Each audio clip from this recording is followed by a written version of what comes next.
Salut et bienvenue sur Bibloom Podcast, le podcast enthousiaste qui pétille, qui t'invite à te poser des questions sur la vie, à changer de point de vue et à chercher des réponses du côté de la bienveillance. J'y partage mes réflexions et découvertes personnelles en fonction de ce que je vis au quotidien et j'invite régulièrement des personnes avec qui j'ai plaisir à échanger pour partager avec toi et t'inspirer.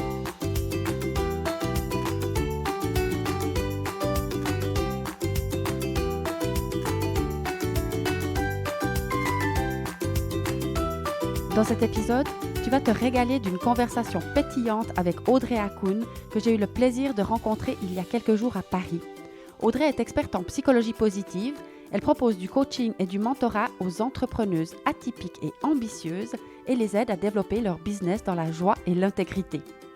Elle a accepté ma demande qui était de partager une conversation de femme à femme comme si on se connaissait depuis toujours et que nous étions amis. Un pur régal de conversation. Tu découvriras tout à la fin de notre échange pourquoi elle a souhaité appeler son entreprise Towanda. Je te souhaite de passer un délicieux moment en notre compagnie.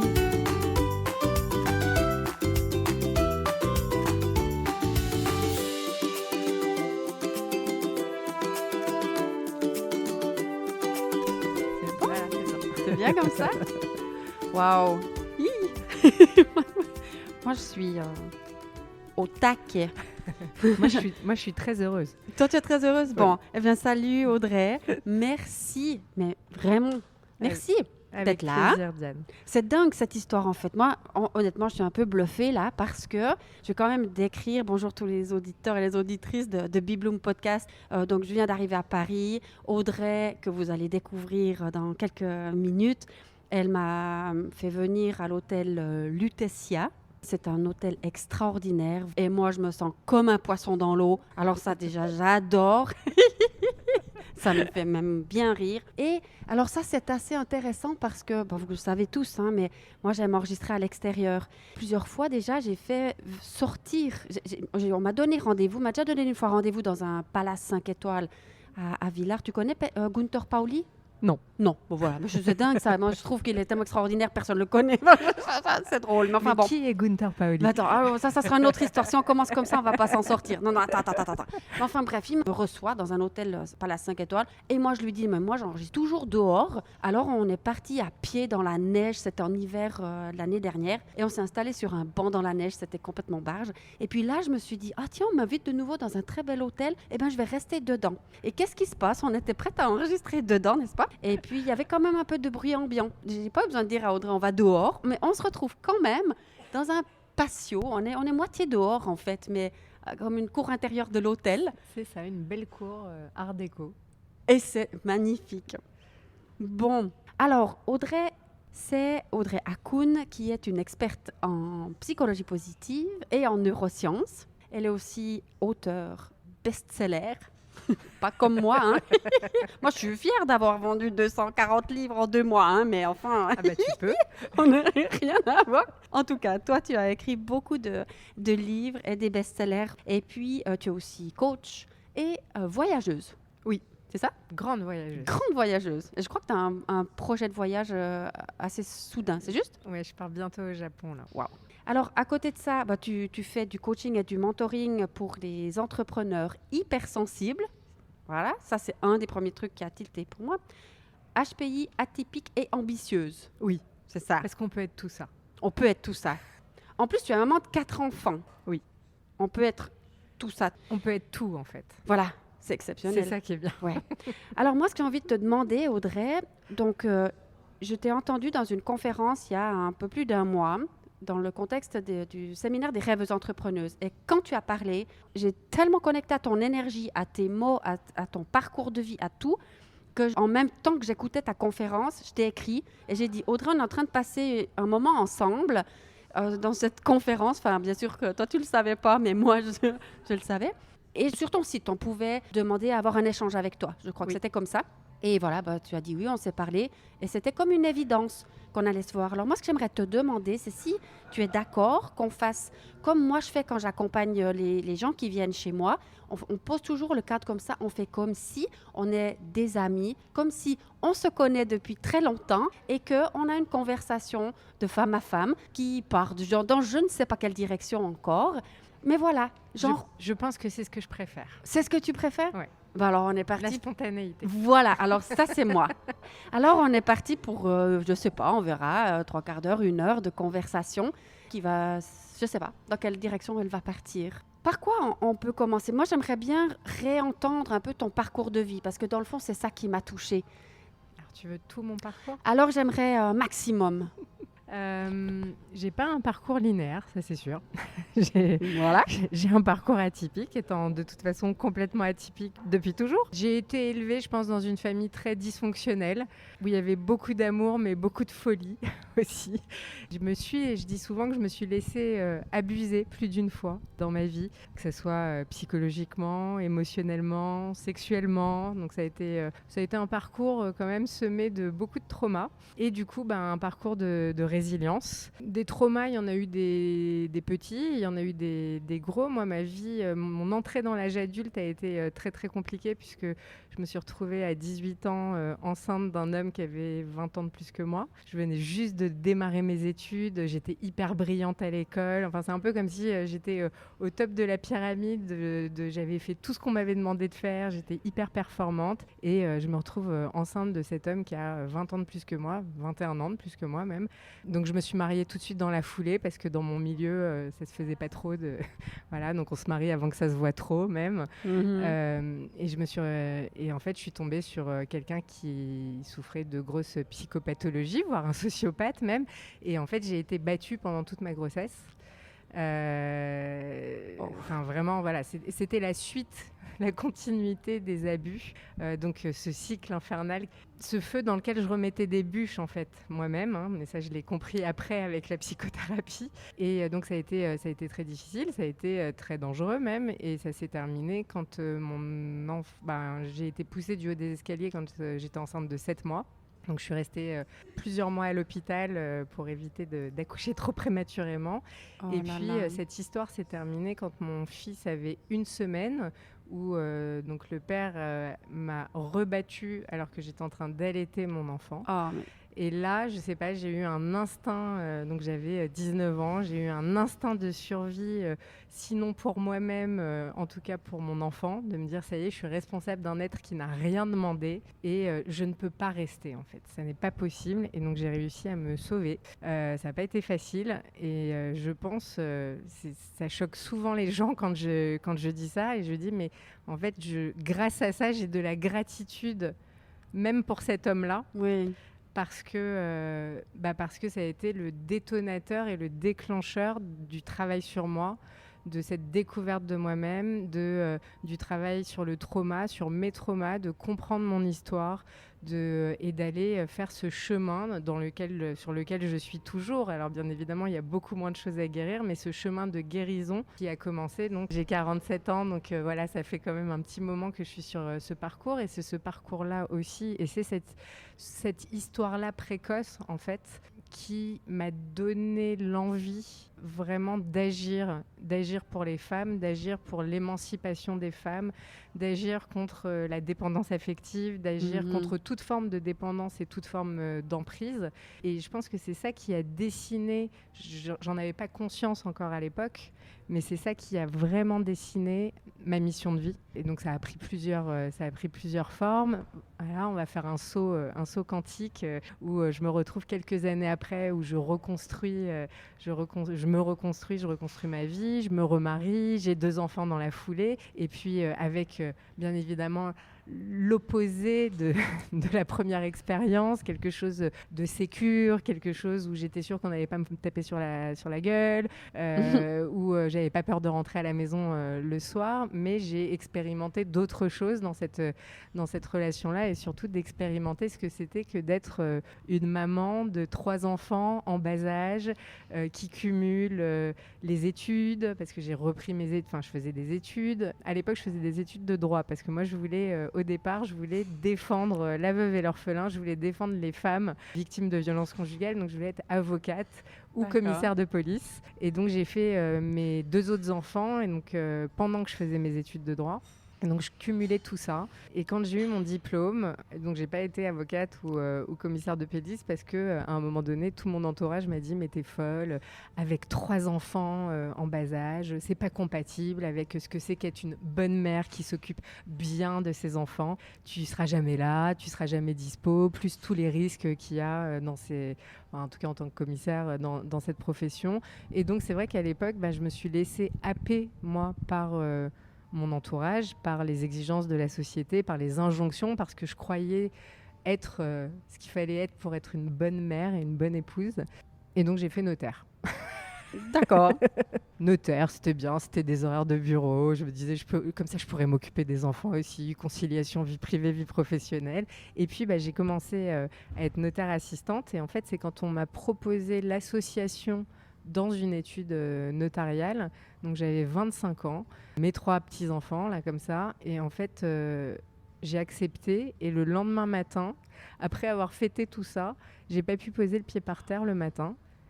Et sauf que j'ai pas pu poser le pied par terre pendant 6 mois. Donc gros burn-out. Et burn-out, je pense, de tout en fait. C'était burn-out professionnel, burn-out maternel, mais plus que burn-out, je pense que avec l'historique que j'avais, avec le drame que j'avais vécu, avec toute cette violence que j'avais vécue et toute cette énergie que j'avais mise dans ma reconstruction, et dans aller de l'avant et continuer, ce qui est génial, ce qui est une de mes grandes qualités. J'ai une grande force, je sais que j'ai cette force-là de résilience en moi qui fait que je suis toujours debout, qui fait que j'arrive toujours à me relever quoi qu'il arrive. En attendant, ça demande beaucoup d'énergie et je pense qu'à cette époque-là, j'avais dépensé tellement d'énergie aussi à vouloir rentrer dans la normalité.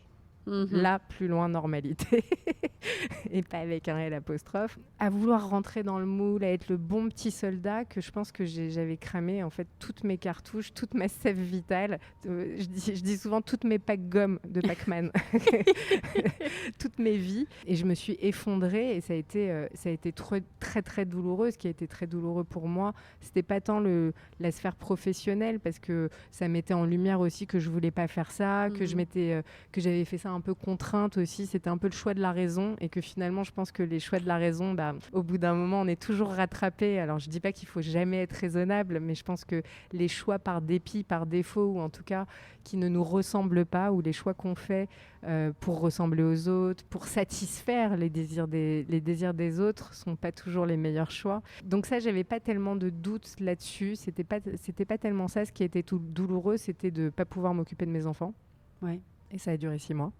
Et à la fois, ça a été une expérience, là aussi, salvatrice et extraordinaire, parce que j'étais déjà en thérapie, en psychothérapie. Et là, ça m'a permis vraiment de me poser les vraies questions de « Ok, si t'es que toi, si t'es plus la fille de tes parents, si t'es pas la mère de tes enfants, si t'es pas la femme de ton conjoint, qui es-tu ? De quoi tu as envie ? Et où est ta place en fait ? Et ça a donné une toute autre tournure à ma vie, y compris à ma vie professionnelle, puisque c'est là que j'ai décidé de faire une reconversion professionnelle, donc j'avais 25 ans, et de revenir à mes premiers amours, et c'est vraiment ce que je voulais faire, donc de la psycho. Sauf qu'à l'époque, je me rappelle quand j'ai eu mon bac, donc je voulais m'inscrire en psycho, et mes parents m'avaient dit « Non mais tu vas pas faire psycho, c'est pour les glandeurs, c'est ceux qui jouent au tarot à la fac. » Genre, t'as des grandes capacités, tu peux faire un peu autre chose que psycho, quoi. Et donc là, je me suis dit, voilà, j'ai 25 ans, j'ai coché toutes les cases. J'ai les gosses, j'ai la maison, j'ai le mariage, j'ai la belle carrière, j'ai les belles études. J'ai plus rien à prouver de ce côté-là. J'ai fait tout ce qu'il fallait. Maintenant, je vais faire ce que j'ai envie. Et donc là, je me rappelle d'avoir aligné mais vraiment toute ma famille au milieu du salon et de leur dire, j'arrête le notariat, c'est mon dernier mot et je vais reprendre mes études de psycho parce que c'est ça que je veux faire. Et donc, j'ai fait ça. C'est ce que j'ai fait. Donc, j'ai repris des études et vraiment avec cette envie de me dire, mais moi, voilà, je veux œuvrer pour l'émancipation des femmes. Je veux aider les gens à trouver leur place dans le monde, aider les femmes à ne plus être sous emprise, quelle que soit la forme de l'emprise. Et ça m'a valu un divorce. Et paf. Bah oui, ça m'a valu un divorce. Alors, ce qui est très très drôle, c'est que je m'entends très très bien avec mon ex-mari, celui-là. Celui-là. L'autre, le D'accord. premier, on n'a plus de nouvelles du tout, heureusement. Mais celui-là, je m'entends extrêmement bien avec lui. On est amis. En fait, non, on fait partie de la même famille. On fait famille. Une D'accord, famille c'est beau ça. avec une autre forme, mais Oui. une famille quand même. D'accord, bravo. Et donc, on a réussi notre divorce, élevé nos enfants pour le coup vraiment sur la même longueur d'onde. Oh, c'est beau. On a réussi à préserver, à faire des anniversaires ensemble, des fêtes et même des vacances. Là, l'été dernier, on est partis tous ensemble en vacances. Donc, nos enfants sont grands maintenant, Oui. ils ont plus de la vingtaine. Oui. Et on est partis en vacances tous ensemble. Donc, mon ex-mari avec sa conjointe, moi avec mon mari, avec mon conjoint, et nos enfants. D'accord. Et c'était absolument génial. Mais à l'époque, ça m'a quand même valu un divorce parce que du coup, et c'est souvent ce que je dis, quand on fait tous partie d'un système, et dans un système familial, chacun se tient en fait, et tout le monde fait partie du système, et tout le monde tient le système. Et quand il y a un élément qui commence à bouger, ça oblige les autres, en tout cas ça les confronte au fait de bouger eux aussi, et parfois ils n'ont pas envie de bouger. Et donc, ça peut éloigner complètement. Et moi, c'est moi qui ai bougé dans ce système-là. Je pense que j'ai même fait vraiment trembler le système à ce moment-là et à cet endroit-là. Je pense que mon mari, à cette époque-là, n'était pas en capacité de pouvoir me suivre dans cette évolution-là, dans cette émancipation, parce que lui, à cet endroit-là, il n'était pas à ce niveau-là d'émancipation, même par rapport à la société, par rapport à ses parents, à sa famille. Donc moi, je me suis émancipée. Ça n'a pas été facile du tout. Donc voilà, je me suis retrouvée seule la moitié du temps avec mes enfants, nos enfants. Et j'ai commencé à ce moment-là à m'éclater professionnellement. Donc j'ai commencé à exercer, j'ai ouvert mon cabinet de psychothérapie, de sophrologie, d'hypnose. Et donc j'ai travaillé pendant des années en cabinet avec des patients à faire des consultations. Donc pour le coup dans un cadre assez traditionnel au départ où j'enchaînais des consultations. Et très très vite j'avais envie d'autre chose parce que moi je m'ennuie très facilement. Alors bien qu'avec la psycho on peut jamais s'ennuyer parce que la nature humaine et la psyché humaine est tellement complexe, le cerveau humain est tellement complexe, l'âme c'est tellement complexe qu'on ne peut jamais s'ennuyer. Mais dans le mode d'exercice, moi j'aime bien quand ça bouge aussi. Oui. Et donc c'est là que j'ai commencé à faire des formations en entreprise. Et puis des propositions d'écrire des livres sont arrivées. Et je me suis dit, ok, mais est-ce que je suis capable ? Il y a quand même plein de gens qui ont écrit avant moi des livres qui sont très intelligents et des livres super, genre qu'est-ce que moi j'ai à raconter. Et l'éditrice m'a dit quelque chose que j'ai gardé et que je dis aujourd'hui à mes clientes et que je dis à tout le monde. Elle m'a dit mais tout a été fait, tout a été dit, mais pas par toi.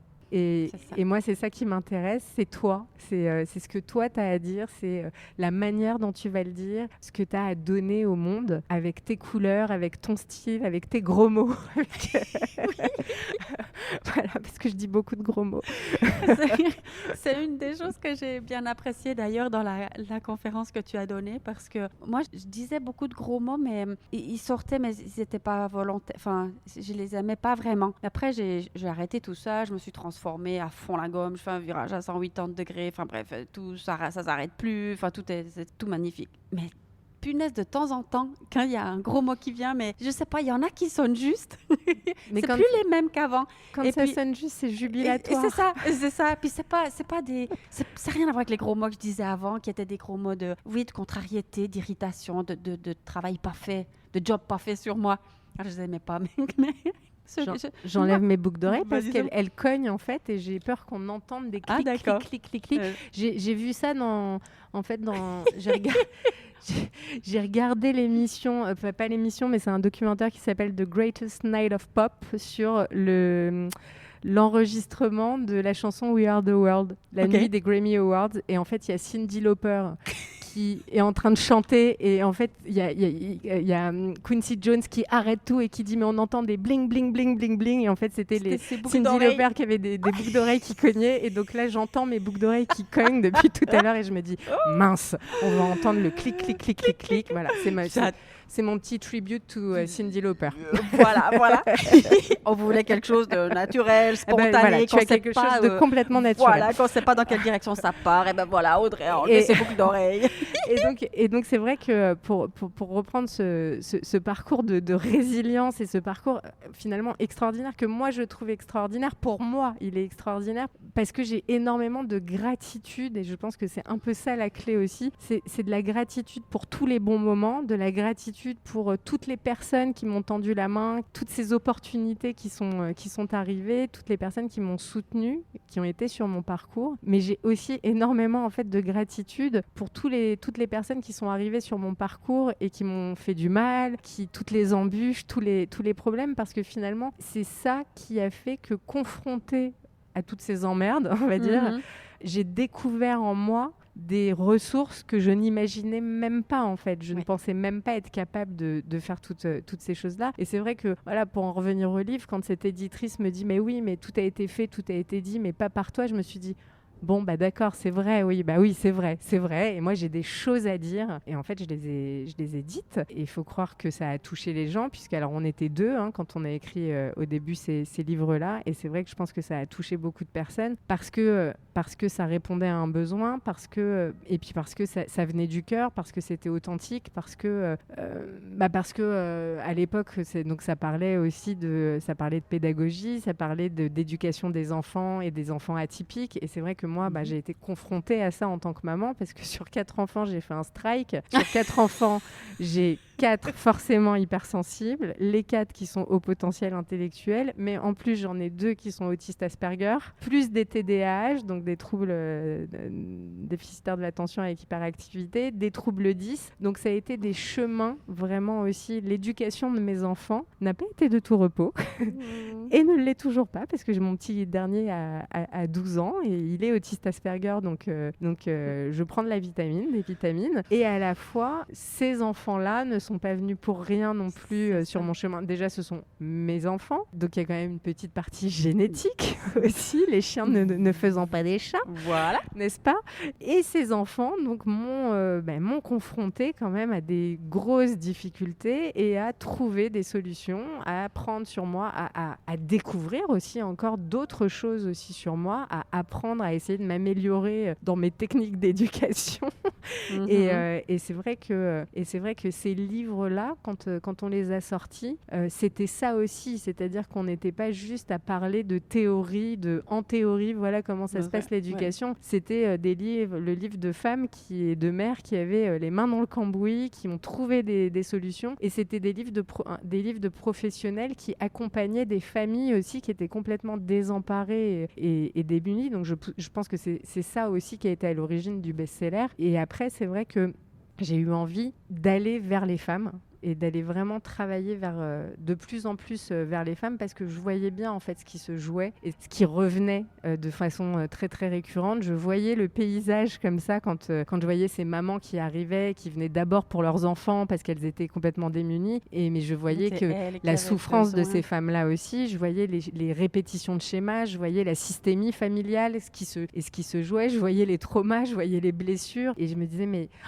il y a tellement de choses à faire et je voyais aussi beaucoup de femmes, du coup. J'aurais adoré vous dire je voyais beaucoup d'hommes, mais la réalité étant ce qu'elle est, c'était quand même principalement les mamans qui amènent leurs enfants aux consultations de psychologie. Il y avait quelques papas aussi, vraiment, mais c'était majoritairement des femmes. Et donc je me disais qu'il y avait quand même quelque chose qui revenait systématiquement de femmes, pour la plupart, celles que je rencontrais, brillantes, sensibles, atypiques, qui n'avaient aucune conscience de leur valeur et au contraire qui se dévalorisaient complètement et qui étaient, dans le meilleur des cas, enfermées dans des injonctions sociétales et dans ce mythe de qu'est-ce que c'est qu'une bonne mère et d'être une bonne mère et d'être le bon petit soldat et dans le syndrome du bon petit soldat, dans le syndrome de la sauveuse, dans le syndrome du caméléon, dans le syndrome de Mère Teresa, voilà.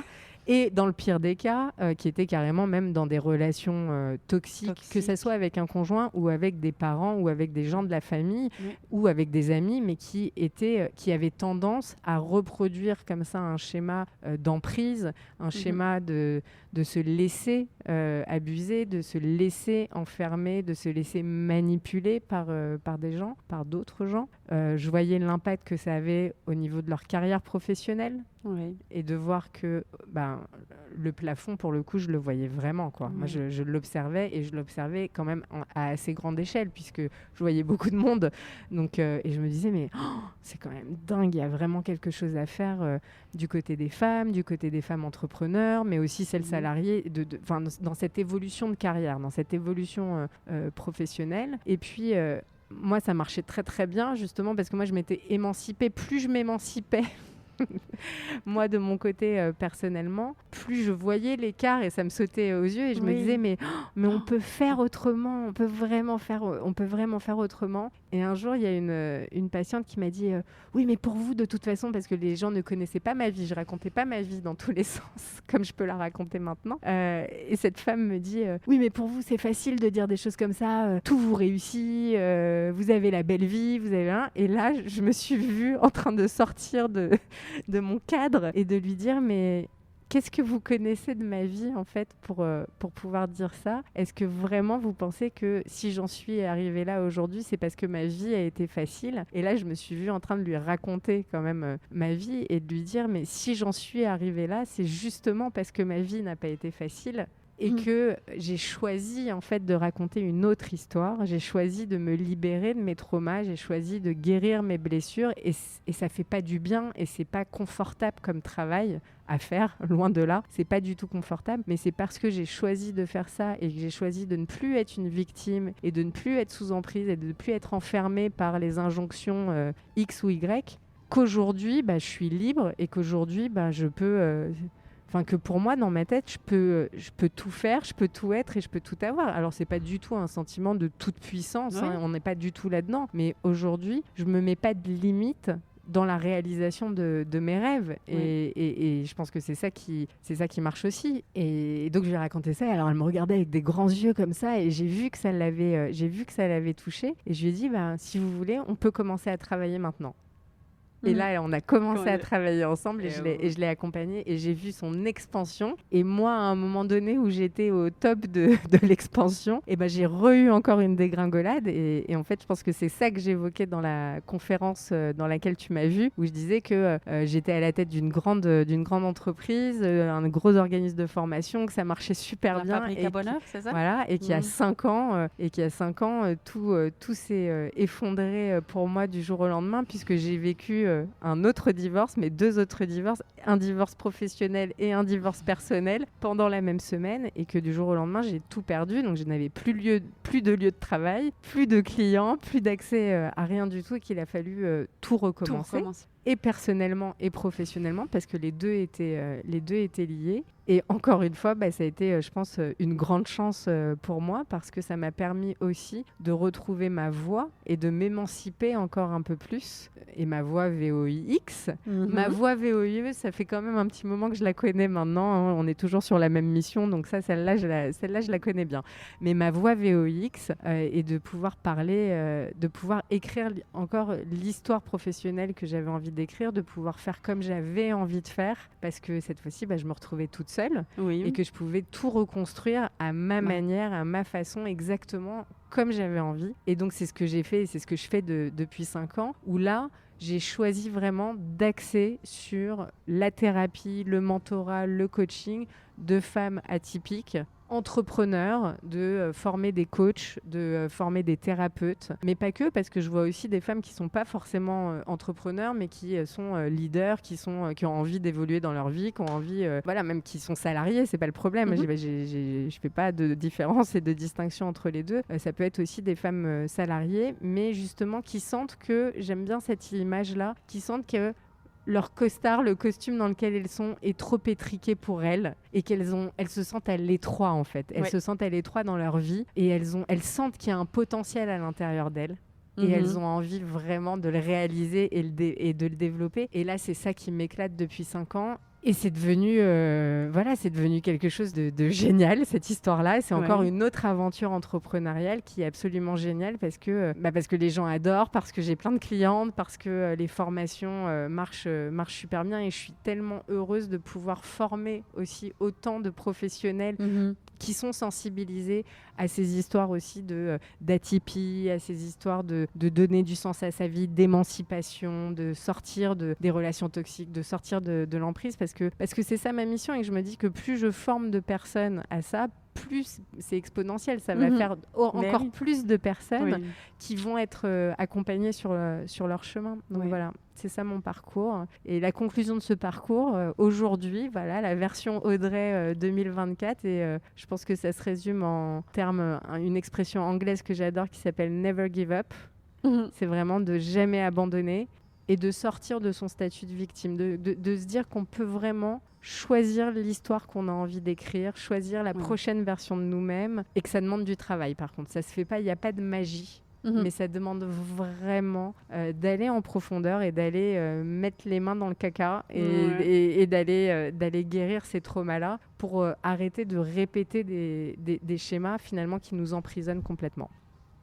J'adore, voilà, j'aimerais rebondir sur tellement de choses, mais une chose que j'adore particulièrement, c'est que la dernière fois qu'on m'a interviewée comme ça, moi, pour un podcast, on m'a demandé mon parcours et tout, puis ça avait pris quand même un certain temps pour que je raconte tout. Puis après, je me disais, en fait, moi, je sais pas faire une réponse courte. On me pose une question, j'en ai pour quart d'heure. Moi tu non vois. plus, hein, t'as vu comment j'ai parlé longtemps. Eh ben, t'as 33 minutes quand même. Et je me dis, je suis là, waouh, mais moi, j'ai trouvé quelqu'un qui est encore... qui a plus de choses encore à raconter, mais c'est encore, je me suis génial. limitée. Et oui, mais certainement. Puis moi, j'étais là, là, j'aimerais bien rebondir là-dessus, parce que là, mais c'est tellement riche, il y a tellement de choses, et je suis sûre que les gens qui vont écouter ça... il y a un truc bizarre dans mon micro, tout d'un coup, ils vont vraiment trouver des pépites extraordinaires dans tout ce que tu as dit. Moi, j'aime bien. Ce qui résonne très fort ou qui est très en miroir avec moi, c'est cette capacité de résilience, parce que tu parles vraiment de situations que j'adore quand tu dis « je me suis laissée abuser ». Et moi, c'est pareil, je me suis laissée abuser, mais à un moment donné, c'était clair et net que non, moi, je reprends mon pouvoir. Je change l'histoire. J'étais aussi impliquée dans toutes les situations ou toutes les histoires. C'est de la co-construction. Et voilà. Donc moi, je prends mon pouvoir, je prends ma responsabilité. Je s'étais impliquée là-dedans, donc je me suis laissée abuser. J'ai adoré quand tu as dit ça. Et aussi, tout ce qui concerne la résilience par rapport à tout ce qui t'est arrivé, c'est quand même du lourd, il faut reconnaître. Pour moi, j'ai beaucoup de gratitude envers les gens qui étaient là pour me soutenir, mais aussi tous ceux qui m'ont mis des bâtons dans les roues, qui m'ont poignardé, qui ont fait des choses extrêmement difficiles, qui m'ont fait vivre des choses extrêmement difficiles. Moi, je peux que leur dire merci, mais vraiment sincèrement, avec le fond du cœur. Mais il y a beaucoup parfois des gens autour de moi qui disent mais quand même, là, t'exagères, quoi. Non, mais quand même. Eh ben oui, quand même. Parce que moi, je pense que ça, moi, j'ai envie d'être un grand sage dans la vie. Eh ben, si je serais un grand sage, si je peux redonner de l'amour aux gens qui m'ont poignardé. Parce qu'en fait, ils ont juste aussi des blessures qui ne sont pas guéries, des parcours. C'est ça. Ils ont fait de leur mieux. Moi, j'ai aussi fait de mon mieux. J'ai aussi certainement blessé des gens. En faisant de mon mieux, j'ai peut-être blessé aussi des gens. Donc, voilà, pour moi, ça résonne fort quand tu parles de cette résilience et de la gratitude, quoi. La gratitude aussi, c'est merci, mais merci. Juste, merci, mais tout. Merci d'être là. Merci. Moi, ça me fait décoller de ma chaise, de juste imaginer, mais tout ce qui est extraordinaire. Et oui, bien sûr, il y a plein de choses extrêmement difficiles pour plein de monde, et pour moi aussi. La même chose que toi. Tu me dis, oui, mais c'est facile pour toi. Punaise, mais non, c'est pas facile pour moi. J'ai lisé mon livre aussi. Enfin, non, on m'a pas mis en bas les escaliers quand j'étais enceinte de 8 mois. Ça, j'ai échappé clairement. J'ai échappé à la violence physique. En grande partie. Peut-être pas dans l'éducation, mais c'était pas au-delà de la norme de donner des fessées. Tu vois, pas au-delà de ce qui se faisait à ce moment-là.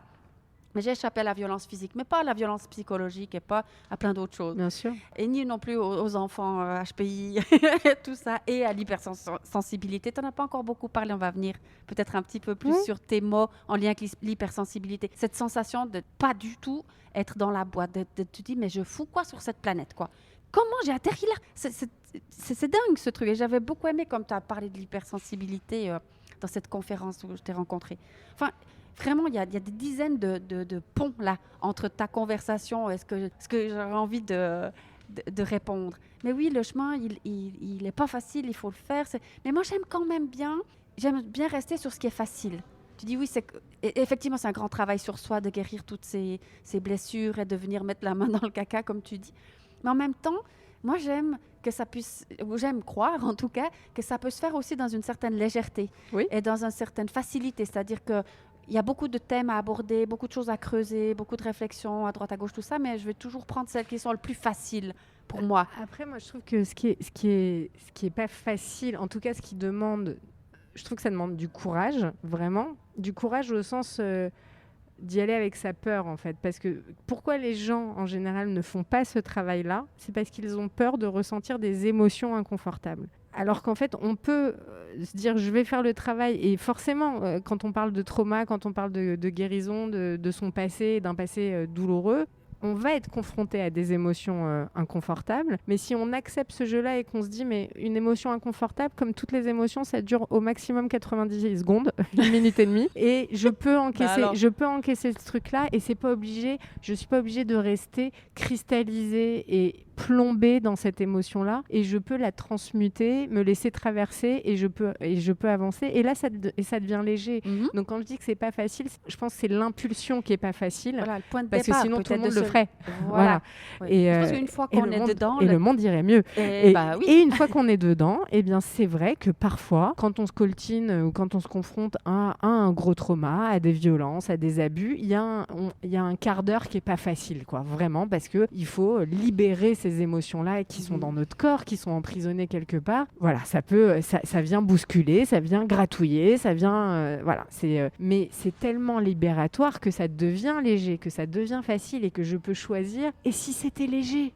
Et si la vie, elle était légère ? Et si j'étais pas obligée de me raconter à l'infini la même et le même histoire et le truc que j'ai pas eu de chance et que comme s'il y avait un complot de l'univers contre moi et que les autres sont heureux et que moi je suis pas heureuse et que je suis une victime. Et en fait, c'est vraiment ça.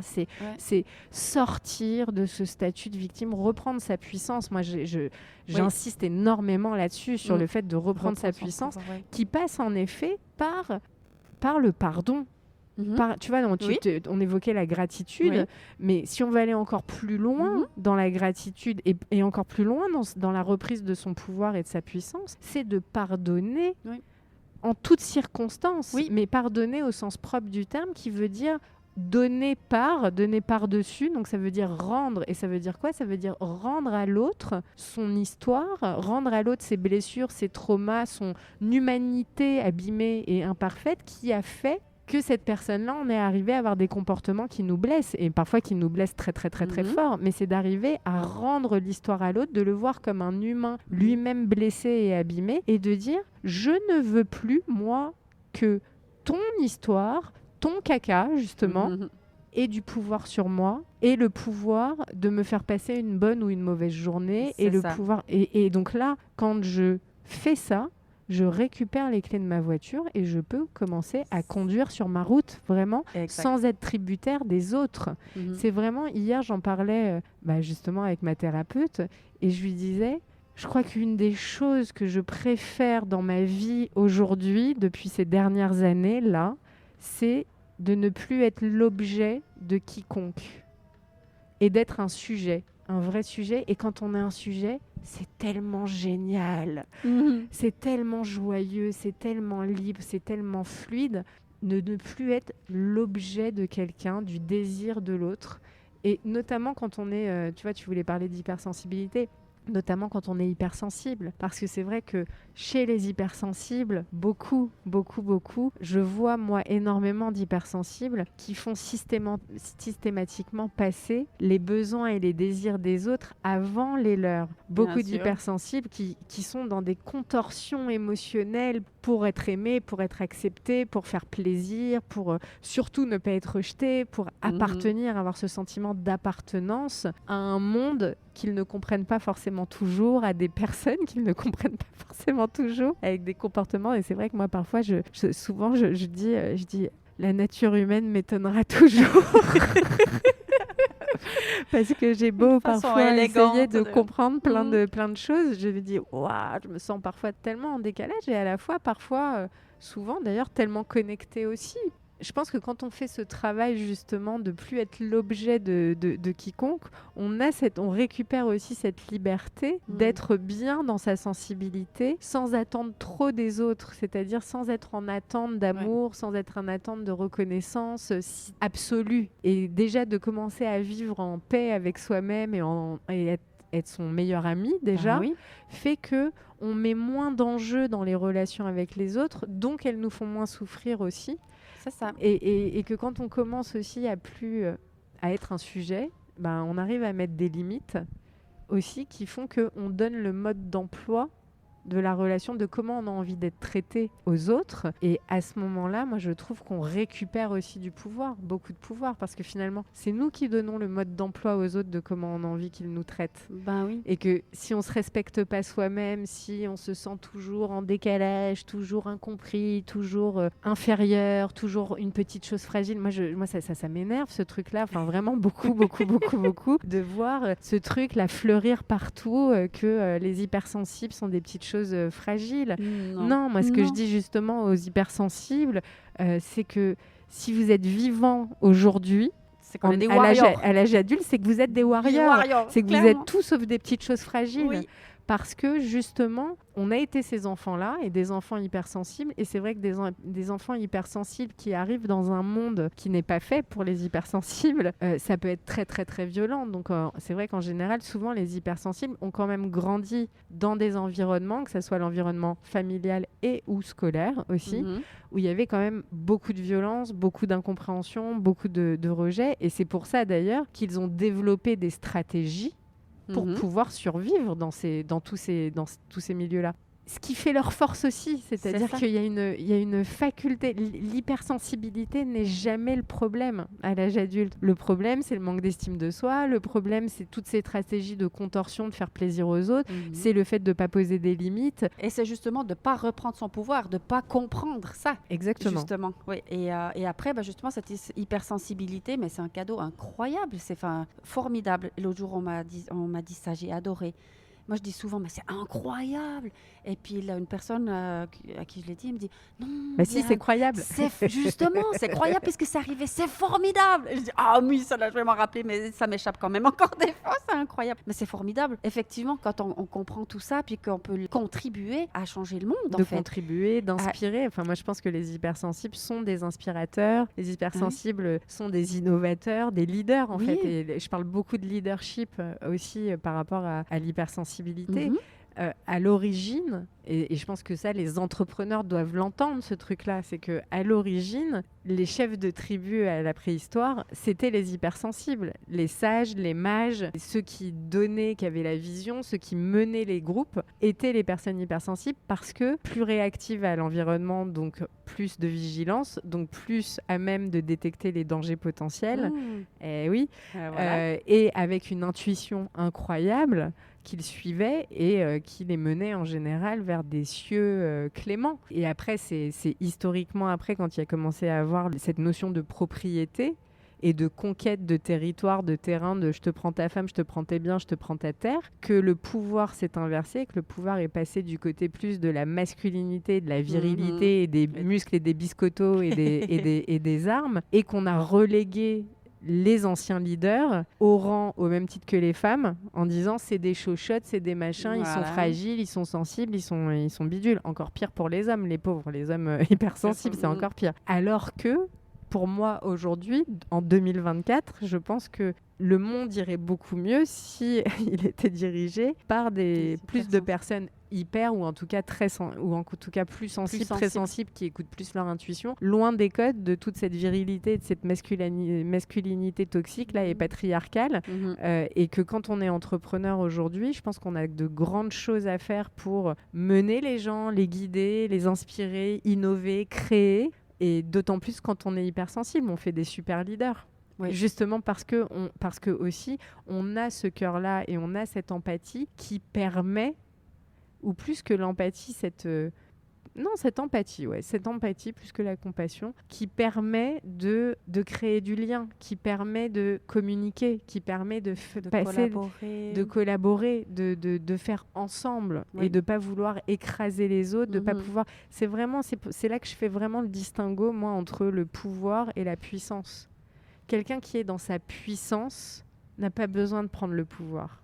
C'est joli ça. Mais oui, c'est joli. C'est ça, n'a pas besoin d'imposer les choses, n'a pas besoin. Vous savez, quand on parle d'autorité naturelle, et en fait c'est ça, c'est cette autorité naturelle dans l'éducation qui fait que on n'a pas besoin de punir ses enfants, on n'a pas besoin de crier pour qu'ils obéissent, mais en fait ils n'ont même pas besoin d'obéir. Ils collaborent où ils ont envie, et c'est ça un leader aussi, un leader sensible. Je pense que c'est quelqu'un qui a cette capacité de donner envie aux autres de le suivre, de l'accompagner et de le suivre. Et c'est ça qui est très, très, très, très, très, très chouette. On va le dire. Bah oui. C'est trop drôle. De toute façon, on nous a vus. On a vu un très charmant serveur qui arrive là avec de l'eau, du thé, des petits gâteaux et tout. Il Sauf veut nous qu'on n'a poser rien ça commandé. sur la table, mais nous, on n'a rien commandé en fait. Pas encore. Pas encore. Donc aujourd'hui, je pense que les hypersensibles doivent sortir de cette idée qu'ils sont fragiles, qu'ils sont bizarres, qu'ils sont décalés, qu'ils ne sont pas comme il faut, et doivent sortir de la honte de ne pas être comme il faut. Mais ça, je pense qu'ils sont vraiment en train de le faire par contre. Je pense qu'on est tous en train de le faire. Parce que là, il y a quand même des mouvements assez formidable de nombre de femmes qui bougent, qui sont en train de s'expandre. Si tu regardes toutes les femmes qui étaient à ce mais je trouve ça fantastique. Mais il y en a plein de mouvements comme ça. Beaucoup de femmes aussi qu'on voit sur les réseaux. Bon, moi, je ne suis pas trop à suivre, ou quasiment plus, mais quand même, il y a des femmes extraordinaires qui, je sais pas, elles postent une vidéo, 10 minutes après, il y a 10 000 vues. Enfin, je veux dire, c'est ça. Et il y en a quand même un grand nombre. Donc, ça bouge fort, je trouve, depuis quelques années, on va dire. Mais j'ai l'impression que là, je sais pas, moi, j'ai l'impression que 2024, ça prend l'ascenseur, là, qu'il y a des gens qui traversent cette couche. Moi, j'aime bien parler de vivre sa vie sous la couche de grisaille, avec quelques éclaircies, un petit ciel bleu. Puis, quand on disait ce qui était un peu difficile, je trouve, c'est de traverser la couche de grisaille pour vivre dans le ciel bleu. Après, tu vis dans le ciel bleu, tu as encore des nuages, tu as encore des clashs, tu as encore des orages parfois, mais en fait, tu vis dans le ciel bleu. Puis, une fois que tu es là-haut, alors là, ça vient facile. Tu n'as jamais fini et tout, mais on n'a plus le poids de la transformation, du travail à faire sur nous. C'est vraiment, je trouve, de traverser cette couche de grisaille qui demande passablement de courage et d'effort et de persévérance. Et d'y croire. Oui. Après, une fois qu'on est là-haut, moi, j'ai cette sensation, en tout cas, que c'est bon, quoi. On y croit, on y est, on baisse plus les bras. Tu disais tout à l'heure... Never give up. Never give up. Là tu n'as même plus envie de give up, parce que de toute façon, tu vas jamais baisser les bras. Et malgré les turbulences. C'est ça. Parce que des turbulences, il y en a tout le temps. C'est ça, mais tu es sorti de tout ça. Comme tu dis, tu as repris ta puissance. Ça ne veut pas dire qu'il n'y a plus de nuages, qu'il n'y a plus de turbulences, mais les questions ne se posent pas. Tu baisses plus les bras. Tu sais que c'est juste une expérience pour que tu ailles encore plus loin. C'est exactement ça. Donc tout ça, c'est acquis dans les cellules. Souvent, on me dit, oui, non, mais moi, ce qui me fait peur, c'est l'échec, c'est l'erreur, c'est tout ça. Et je dis, mais non, mais là, tu es encore sous le... Là, tu n'es pas encore dans le ciel bleu. Il n'y a plus la notion d'échec, il n'y a plus la notion d'erreur, parce qu'il y a des choses, qui produisent des résultats qui nous plaisent. Il y a des choses qui produisent des résultats qui ne nous plaisent pas, ça c'est sûr. Mais ça ne veut pas dire que c'est un échec, ça veut dire que c'est une expérience qui va nous apprendre quelque chose et qui va nous permettre d'évoluer encore plus. Et sachant qu'en plus, souvent, les paliers comme ça d'inconfort, quand on est dans les zones de turbulence, c'est souvent des périodes qui précèdent toujours la zone d'expansion. C'est ça. Toujours. Oui. Toujours. Moi, je sais qu'à chaque fois que j'ai eu des grosses turbulences dans ma vie, c'était comme un appel. C'est parce qu'il y avait un appel d'aller plus loin et d'aller encore travailler. Moi, j'aime bien cette idée d'enlever des couches d'oignons. Oui. Et en fait, c'est toujours à chaque fois qu'on est confronté à une tuile, à quelque chose de difficile, à un problème dans notre vie, c'est qu'il faut aller encore peler des nouvelles couches d'oignons. Mais j'ai déjà travaillé ça plusieurs fois. Mais souvent, c'est ce que les gens me disent. Avec tout ce que j'ai fait comme travail et j'en suis encore là, je dis, mais non, en fait tu as fait tout ce travail-là et il reste encore ça. Et c'est parce que tu as fait tout ce travail-là que tu as accès à cette couche-là. Sinon, dans ta conscience, tu aurais même pas accès à ça. Et donc, c'est vraiment le signe de notre évolution, c'est ça. C'est vraiment ça. Sinon, les gens restent à un niveau 10% émergé de l'iceberg et puis restent dans leur vie et se posent pas de questions. En fait, il y a ceux qui se posent pas de questions du tout. et Ouais. qui se vivent toute leur vie, peut-être, et j'en connais, hein, qui se vivent toute leur vie comme des victimes. Oui, Personne ne c'est ça. m'aime, c'est Voilà. de la faute Ouais. des autres, j'ai vraiment pas de chance, mais c'est à cause de mes parents, mais c'est à cause de Ouais, l'école, mais voilà, c'est à ouais. cause de ma Ils fracture ont pas qui traversé fait la que j'ai pas couche. pu être un sportif de haut niveau et qui restent bloqués comme ça dans Mhm, leur... mhm. voilà. Ouais, bon, c'est leur choix. Enfin, Enfin non, c'est c'est aussi chacun son... possible. Je pense Chacun que son chemin. pour le coup, vraiment, il n'y a même pas de jugement. Moi, j'ai pas de Bah non. jugement là-dessus de valeur. Je pense que... après, ça, c'est ma croyance, mais je pense que notre âme, elle s'incarne sur Terre et elle a déjà vécu des choses avant Mhm. et que quand on arrive dans cette incarnation-là, dans ce moment-là, ce passage-là terrestre, on a des choses à vivre, mais on démarre pas avec le même niveau de conscience, vraiment. Voilà. Mhm. Et il y a des gens qui restent à un certain niveau de conscience, et puis ça sera peut-être pour la prochaine vie. Et c'est pas grave, chacun son niveau de conscience, il n'y a pas de hiérarchie en fait. Ouais. Chacun a à vivre ce qu'il a à vivre. C'est ça. Puis comme ça, on quitte complètement la notion de jugement. Il y a Pour moi, plus ça, c'est de quelque jugement chose qui est là-dedans. très important. Ouais. J'aime beaucoup Pierre Pradervan qui disait chacun est à chaque instant à son plus haut niveau de conscience. C'est exactement ça. Ça, c'est une aide tellement précieuse. Oui. Et puis aussi par rapport à ce que tu parlais tout à l'heure du pardon, quelque chose en tout cas, ou une image ou une croyance qui m'a beaucoup aidée, moi, c'est de me dire que, puisque tu parlais de l'âme tout à l'heure, à un moment donné, on était, je ne sais où, toutes les petites âmes, toutes pareilles, toutes des petites lumières là, puis on a pris des décisions. Puis genre on a dit, ouais, tu veux pas venir me permettre d'expérimenter je ne sais quoi sur Terre? Et puis peut-être que l'autre a dit, non, non, j'ai pas envie de te faire ça. Là. Mais moi j'ai dit, oui, oui, oui, oui, oui, viens s'il te plaît, viens s'il te plaît. Et puis pour finir, voilà, l'autre a dit oui, puis je me retrouve là sur cette planète avec des expériences pas du tout agréables. Mais si je me connecte à ça, je peux lui remercier aussi, dire punaise, l'autre, il a accepté de s'incarner pour me faire vivre ces choses-là qui me poussent à apprendre, à évoluer, à comprendre la vie différemment ou à m'expandre encore plus, à évoluer dans la direction que j'ai envie. Je dis, mais là, on peut vraiment dire merci, on peut vraiment pardonner parce que c'est des décisions qu'on avait prises. Enfin, peut-être c'est farfelu, j'en sais rien. Moi, ça m'aide à m'imaginer ça. Et puis après, peut-être on va retourner là-haut, on va dire, ouais, c'était quand même difficile, hein, mais franchement, t'as bien joué le jeu, quoi. Merci, merci. C'est joli. Ça m'aide le film de Pixar, Soul. Je connais pas. Le film de Pixar, Soul, c'est vraiment ça. En fait, tu vois toutes les âmes qui sont là comme ça et qui en fait se battent, qui veulent absolument. Elles se battent pour s'incarner, pour y aller, dans cette vie-là et pour vivre, pour avoir des sensations, pour expérimenter l'amour, pour expérimenter toutes ces choses-là. Et en fait, elles s'incarnent à différents niveaux pour vivre différentes choses et aussi pour trouver leur mission de vie. C'est vraiment ça. Et c'est un film qui est très joli que je conseille à tout le monde. Soul Soul comme l'âme de chez Pixar, qui est vraiment sur cette question d'incarnation et cette question de mission de vie, de trouver sa mission de vie, de trouver du sens à sa vie.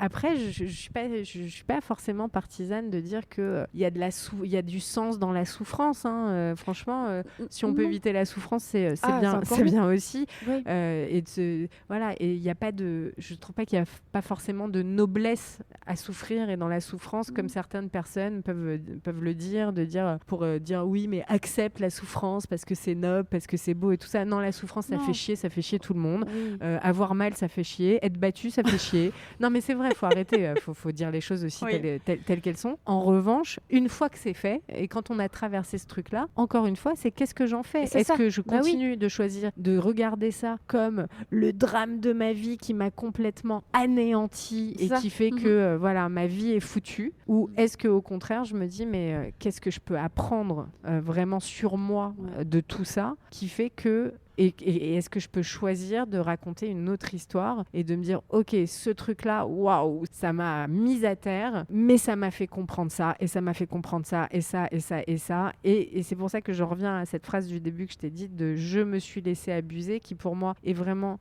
une notion, c'est fondamental en fait. C'est-à-dire que pour sortir du statut de victime, il faut vraiment accepter que c'est de la co-création, que toutes les relations sont des co-créations, et que si je me dis je me suis laissée abuser, c'est parce que l'abus était déjà familier quand j'étais enfant. Et que comme c'était familier, j'ai pas vu et je suis retournée vers quelque chose de complètement familier, ce à quoi j'étais habituée. Et que de se le dire et de se dire j'ai été partie prenante de cette chose-là, c'est la manière de reprendre son pouvoir et de reprendre sa liberté. Parce que si une partie de moi s'est laissée abuser, en effet, il y a d'autres parties qui, elles, sont intactes, qui sont fortes, qui sont courageuses. Et que c'est ces parties-là qui vont m'aider à pouvoir avancer et à pouvoir évoluer et à comprendre pourquoi je me suis laissée abuser, ce qui fait que ça n'arrivera plus. Parce qu'une fois qu'on a compris et une fois qu'on a libéré ça avec les émotions qui vont avec, on se laisse plus abuser, ça y est, c'est fini. Bah ouais. Et moi, pour le coup, je peux vraiment en parler parce que je l'ai expérimenté. À plusieurs reprises. Mais oui, mais j'ai expérimenté cette répétition. Oui. En changeant le paysage, en changeant le décor, en changeant les personnes, en changeant les situations. C'est ça. Mais c'était une répétition pendant des années de me retrouver systématiquement dans des situations où je suis abusée, où je me laisse abuser. Jusqu'à ce que tu changes à l'intérieur. C'est exactement ça. Et pas le paysage. C'est vraiment ça. Oui. C'est vraiment ça. Et d'arrêter de dire j'ai pas de chance. Ah j'ai pas de chance, c'est toujours sur moi que ça tombe. Non, en fait. Non. Tu vas le chercher inconsciemment, mais tu vas le chercher.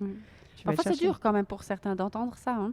Moi, j'adore. Moi, j'en ai sur la même longueur d'onde. Mais c'est très, très dur. Ouais, c'est très, parfois très dur. délicat d'amener c'est très dur, mais je me sens d'autant plus légitime à le dire que tu l'as vécu. Que j'ai vécu d'extrême violence. Voilà. Donc c'est pas un truc léger. Donc c'est pas que de la théorie quoi. C'est pas de la théorie, c'est que moi je le sais dans mon corps et je le sais dans mon parcours. Et après je le sais pour avoir aidé et accompagné des personnes aussi sur ce chemin-là.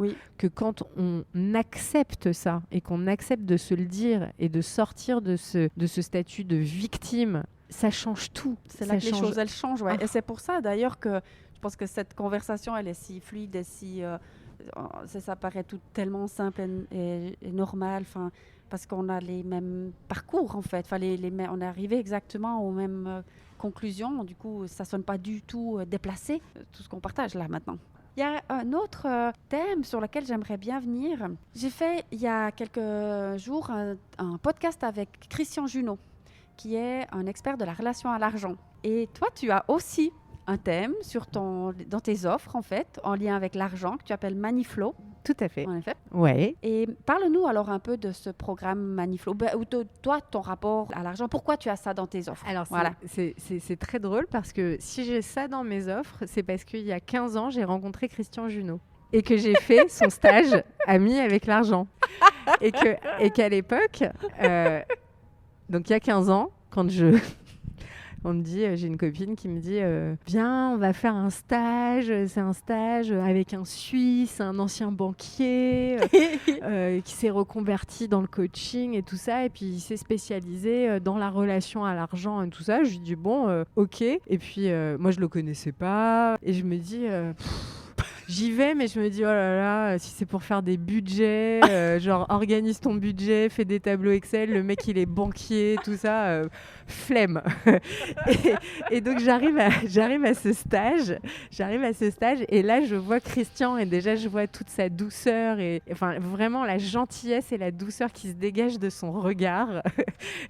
Donc, et je me dis, ok, il n'a pas un look du tout de banquier.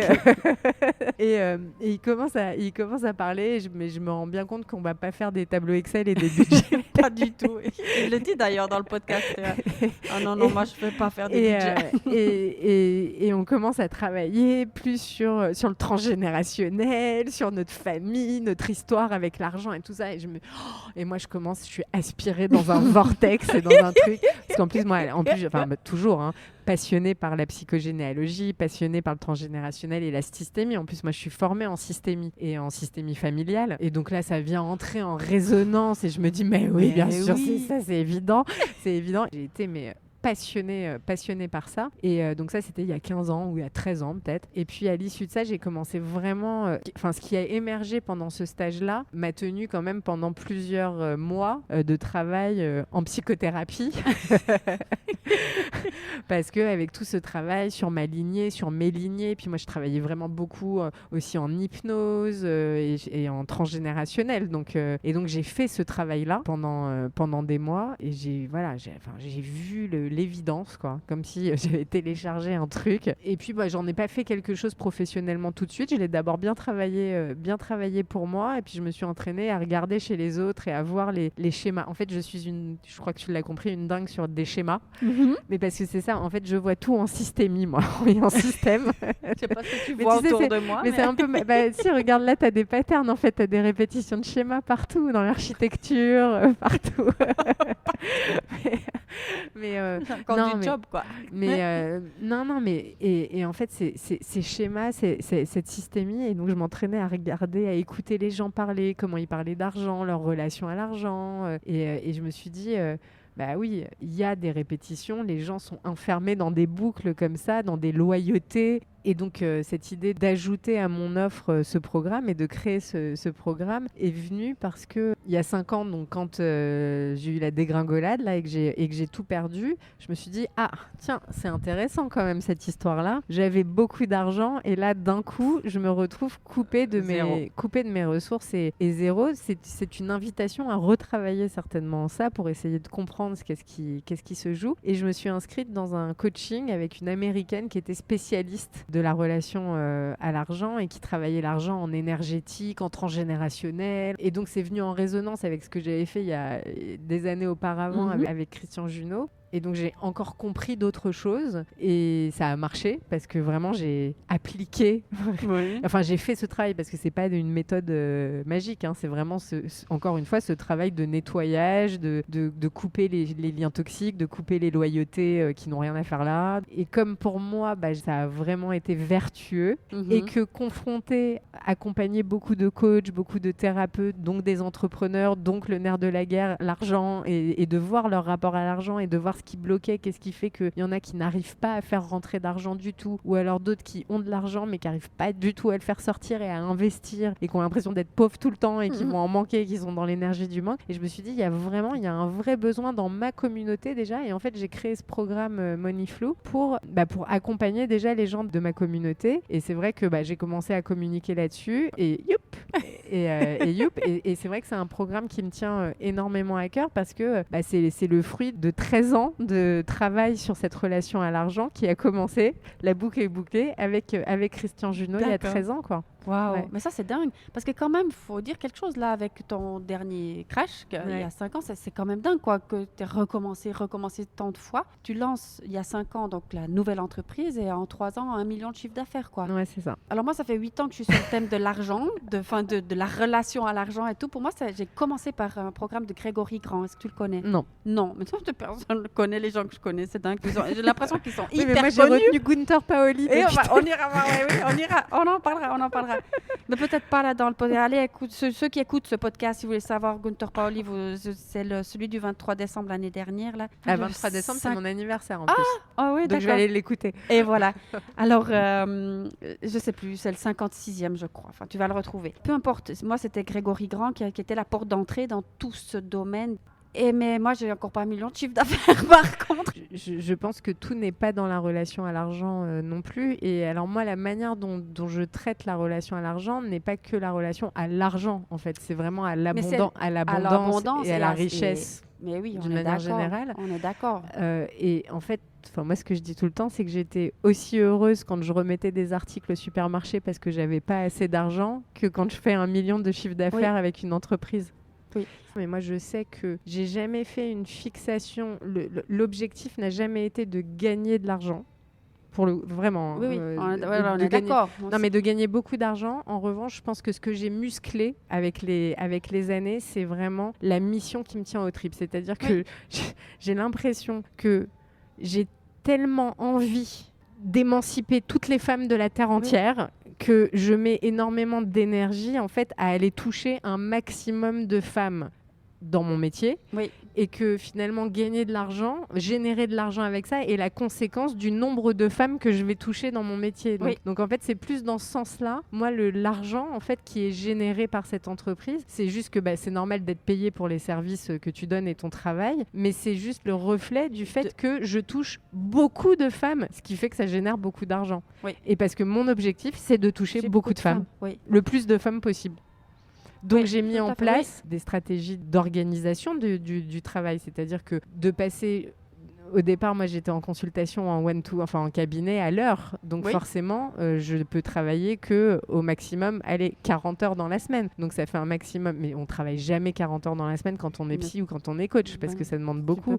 Donc c'est plafonné. Et c'est vrai que le fait d'avoir utiliser déjà le digital et d'avoir utilisé le levier des formations et du collectif, du groupe, forcément, ça fait un facteur, un facteur 6, un facteur 8, un facteur 10, un facteur 12 pour le même temps passé.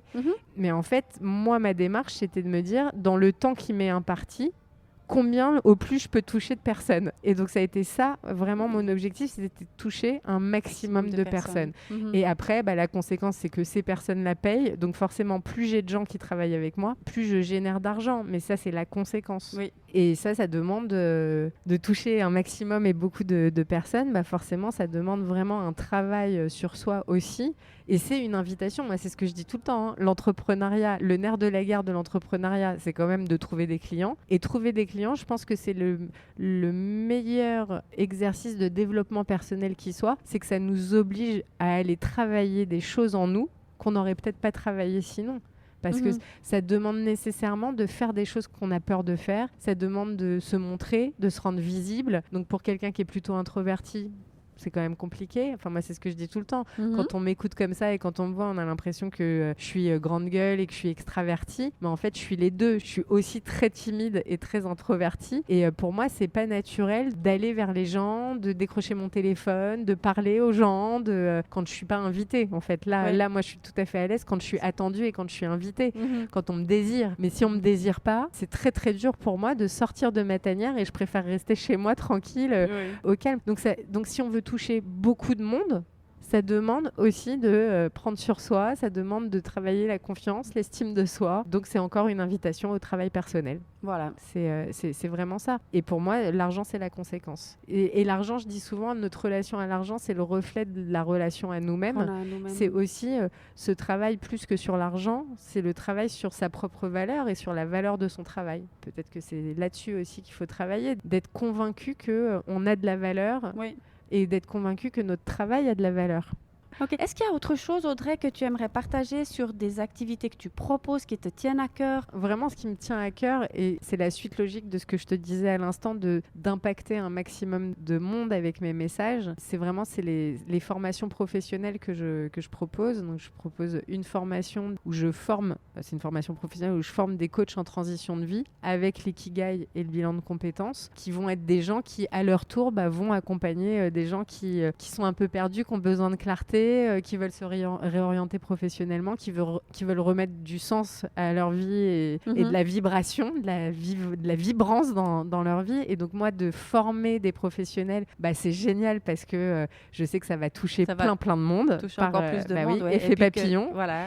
Et je fais la même chose en formant des thérapeutes qui sont spécialisés justement dans l'accompagnement des hypersensibles et des hauts potentiels. D'accord. Parce que j'en ai tellement marre de voir les dégâts qui sont faits, faute de personnes qui sont vraiment formées, et de voir des gens qui sont en errance médicale, qui sont en souffrance, parce qu'en fait on les comprend pas, parce qu'on est infoutu de leur expliquer leur fonctionnement et de leur donner vraiment des choses qui vont vraiment les aider à s'épanouir, à mieux se comprendre et à harmoniser leur relation. Et donc moi, j'ai monté une formation où je suis pas la seule formatrice, on est plusieurs formateurs, chacun avec nos spécialités, qui forment des professionnels qui sont capables d'accompagner toutes ces personnes-là, que ce soit sur la régulation des émotions, sur la guérison des blessures, mais c'est la nutrition, c'est vraiment sur tout ce qui peut aider les personnes hypersensibles et au potentiel. Et ça, c'est vrai que c'est deux formations qui me tiennent vraiment à cœur parce que je sais que ça va toucher énormément de personnes.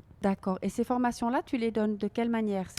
Tout est en ligne. On est en salle Zoom. Voilà, c'est une salle Zoom, mais tu as un groupe de personnes qui se forment ensemble. Ouais.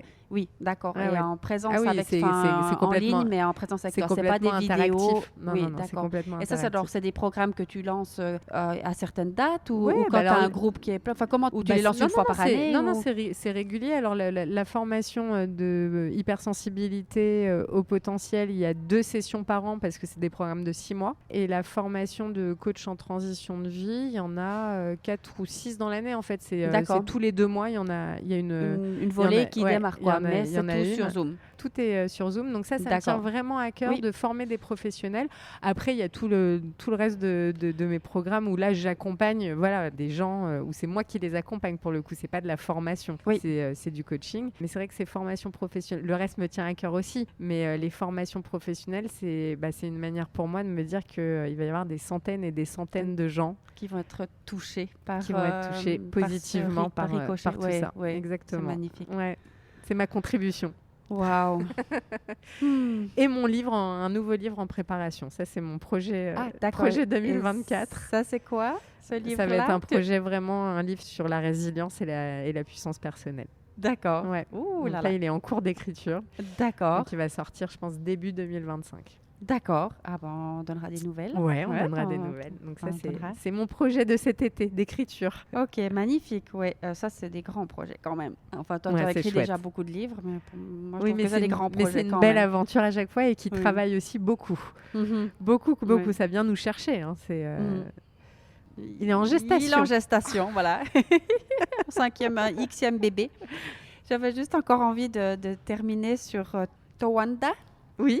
Towanda, j'ai adoré ça parce que ça c'est le cri de guerre, n'est-ce pas? C'est ça. Beignets de tomates vertes, Exactement. fried green tomato. Moi j'ai adoré ce film. C'est un de mes films cultes. Hein. Ah oui, ce film-là il est exceptionnel. Et puis raconte-nous ce que c'est.